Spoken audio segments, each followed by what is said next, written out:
Sponsorem programu jest PKN Orlen, mecenas 18. Międzynarodowego Konkursu Pianistycznego imienia Fryderyka Chopina.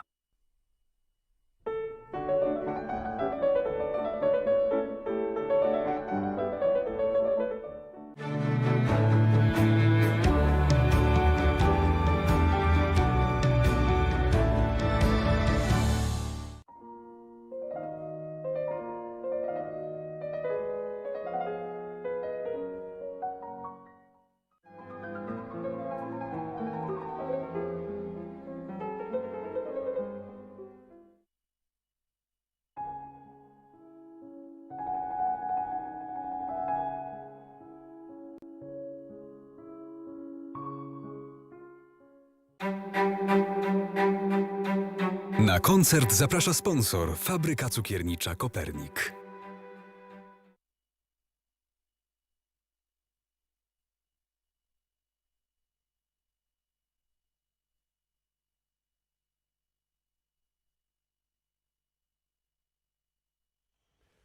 So we are live again here at the Royal Castle in Warsaw. Kate Liu, hello and welcome. Thank you very much for this fabulous recital. Thank you so much for having me in this interview, yeah.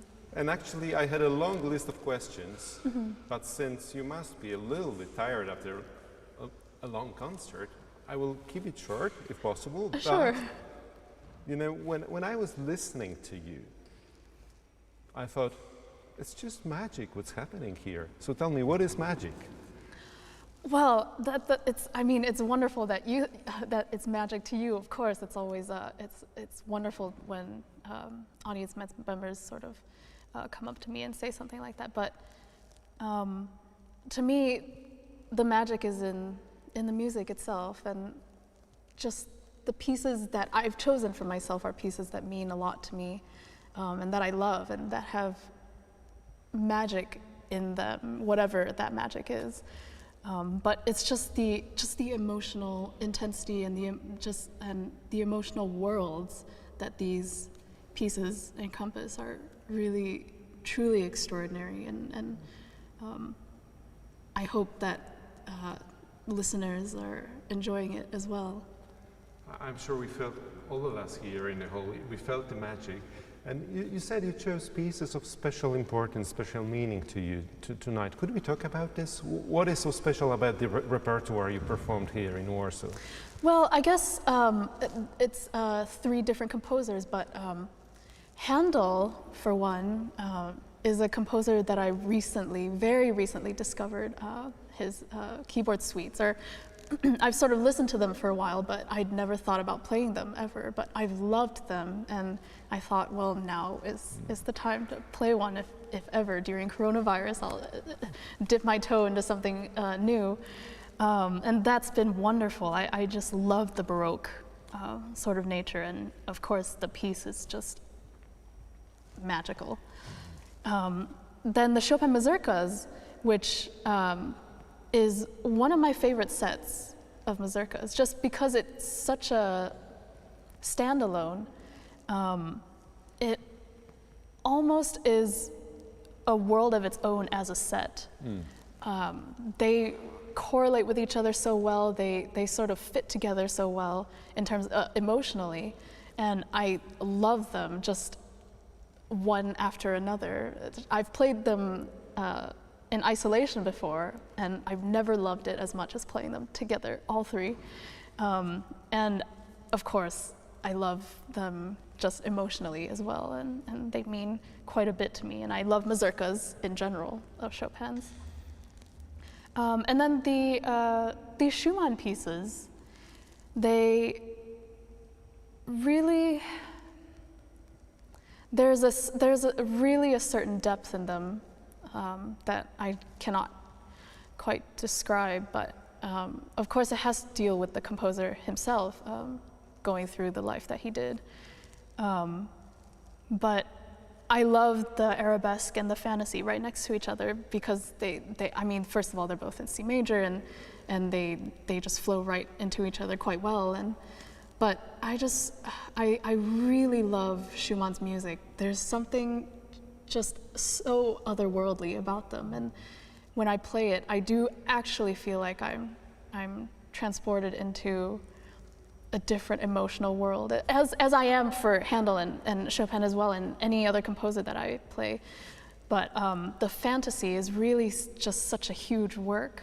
It's huge. It's humongous, and I have no words to describe how much I love it, and the sort of intensity of emotions that I feel when I play it.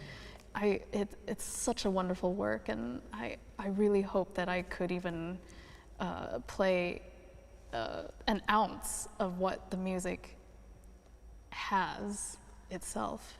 I mean, your modesty is absolutely impressive, but I mean, there are so many emotions that we would need like a thesaurus really to describe what you have been doing here. Yeah, exactly. Yeah.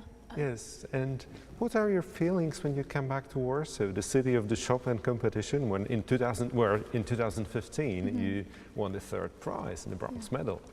It's always like coming back to another home, really. And I remember every single time I've come back ever since.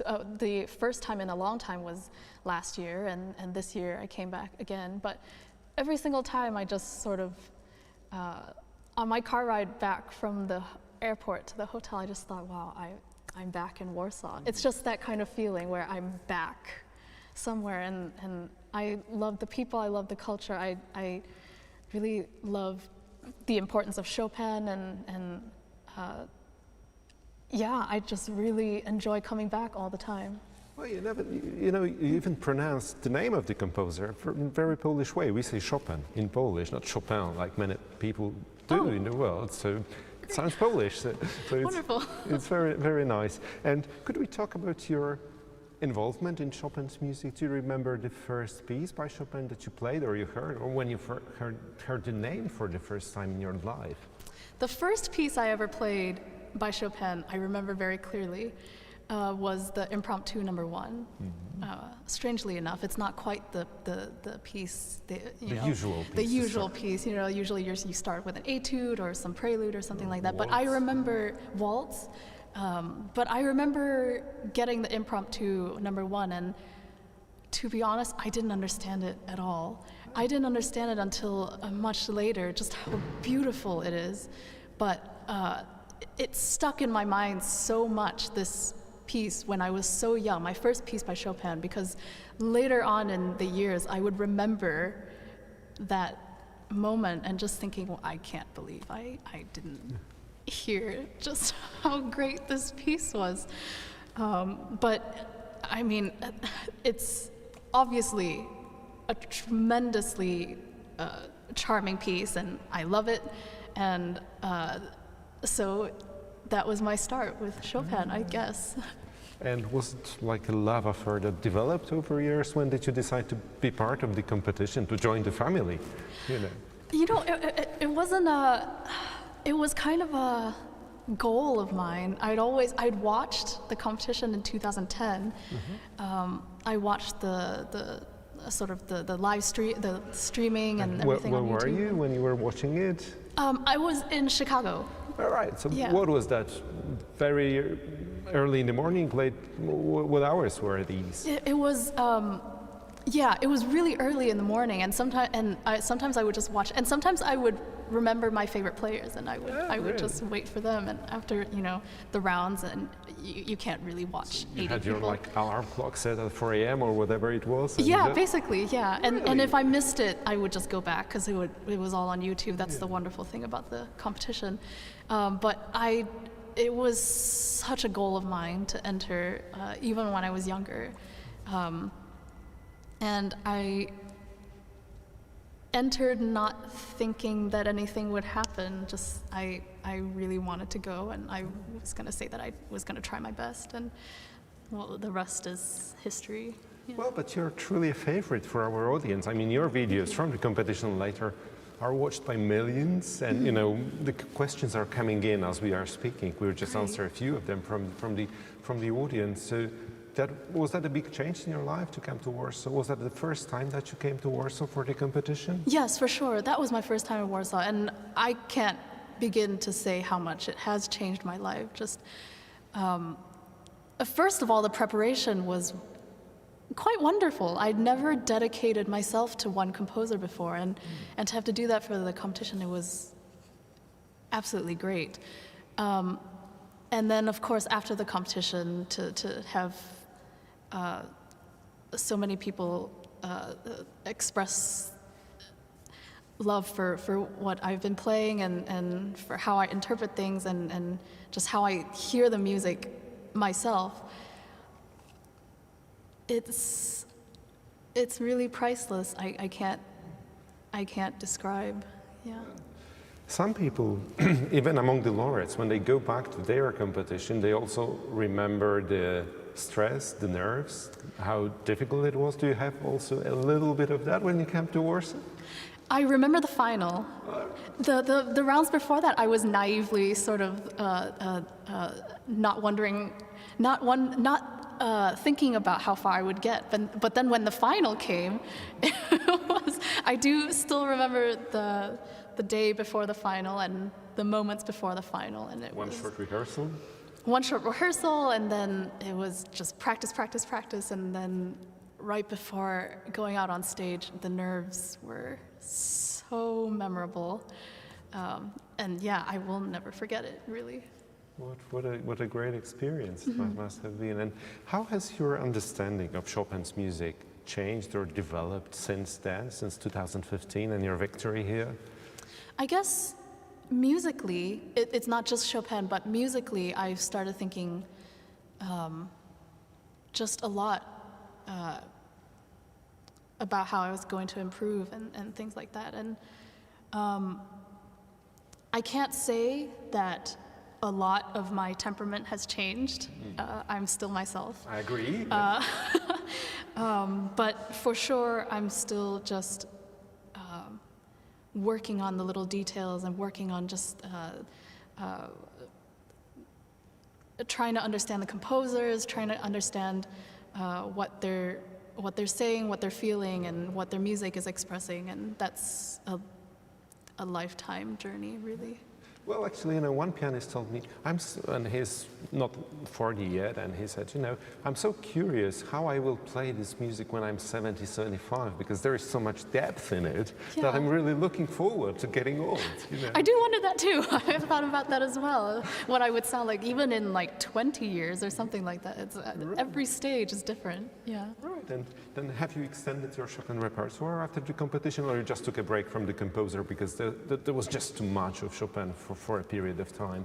I guess, yeah, just a change of mood right after the competition. Because, I was preparing for the competition, and then I played at the competition, all Chopin, and then after the competition, when I had concerts and such, I was also playing all Chopin. So I did sort of delve into other composers as well, but I, of course, never lost my love for Chopin. I'm absolutely open to playing more things in the future. Well, actually, you answered the questions I had for you, but still I want to ask it, because you said about your love to Chopin. So do you love Chopin? Oh yes, for sure. I love his music. It's so lyrical and it's unique, very unique to his own style. And there's something about it that's so freeing when you play it, and you can just sort of sit down and not necessarily the mazurkas, but because that sometimes that requires a bit of thinking. But some of his other pieces, like the ballades and the barcarolle and such, it of course requires a lot of thinking. But there's something about his music that really opens you up and just makes you feel more generous, almost.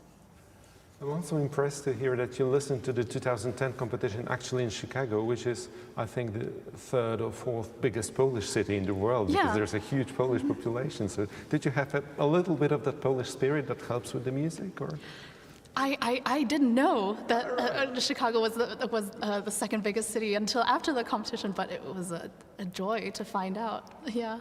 Sure. Since we are live on YouTube, would you mind taking a few questions from the audience? Sure, of course. So just let me check them very quickly.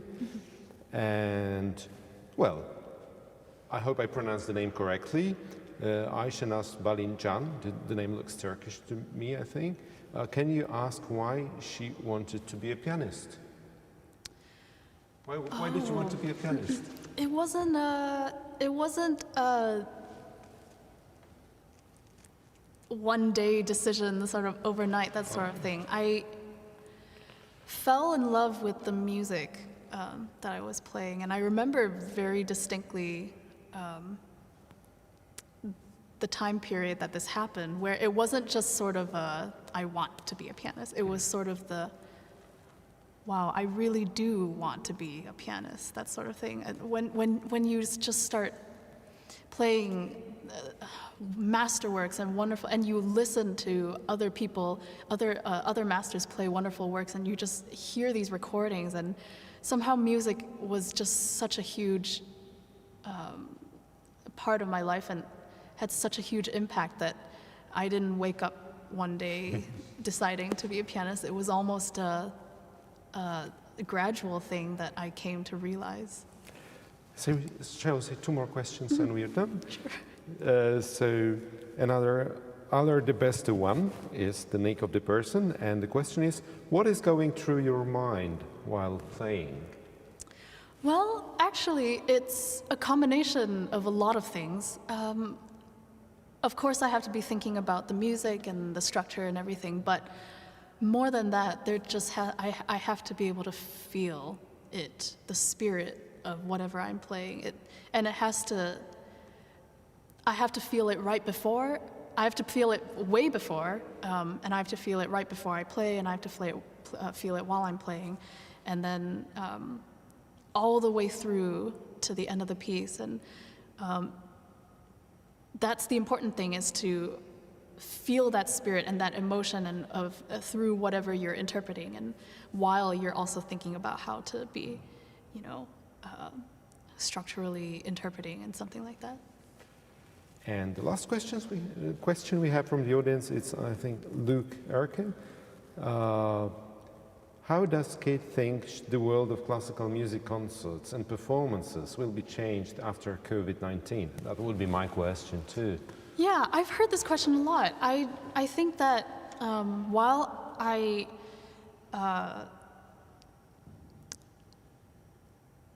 may not enjoy it as much, but I do believe that after COVID, a lot of things have been sort of broadcasted through different platforms, especially online, social media and such. And there have been a lot of live stream concerts, so many presenters that never used to do live stream, they've been doing live stream, and that I find is wonderful, is everyone embracing live stream. Of course, it's more pressure for the performer, but I think it's wonderful because COVID has actually forced people to accept technology. And I think that's actually a very good thing for classical music. Whether or not I enjoy putting something on social media or anything, I'm not great at that. But to know that everyone is coming to terms with technology and being able to spread it to more people is, I think, a wonderful outcome of this terrible time. Well, let's hope for the best and that COVID will end soon. Mm-hmm. And just to conclude, let me say that, of course, it's a great joy to be able to share on social media, and we are very happy that there are so many concerts that you can watch. But being with you in one hall and listening to your performance was just pure joy, amazement, and to come back to our first word, just magic. So, Kate Liu, thank you very much indeed. Thank you very much for having me. Yeah. Sponsorem programu był PKN Orlen, mecenas 18. Międzynarodowego Konkursu Pianistycznego imienia Fryderyka Chopina.